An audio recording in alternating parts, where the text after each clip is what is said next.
সেখান থেকে চলে গেল। আমি দাঁড়িয়েছিলাম নুসরাত যদি একবার ফিরে আসে সেই আশায়। একটু পর তুমুল বৃষ্টি শুরু হয়। আমি এক পাও নড়িনি, নুসরাত ফিরে আসবে সেই আশায়। কিন্তু সন্ধ্যা গড়িয়ে আসলে আমি বাসায় চলে আসি। সেদিন রাতে খুব জ্বর হয়। আমার জ্ঞান ফেরার পর আম্মু আমাকে বলছিল আমি নাকি 2 দিন অজ্ঞান ছিলাম।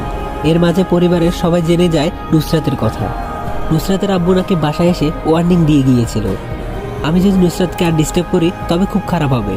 আম্মু আমাকে অনেক বোঝালো নুসরাতকে ভুলে যেতে, কিন্তু আমি কিছুদিন নুসরাতকে ভুলতে পারি না। আগামীকাল নুসরাতের বিয়ে, আমি তাই আবারও নুসরাতের বাড়িতে গেলাম।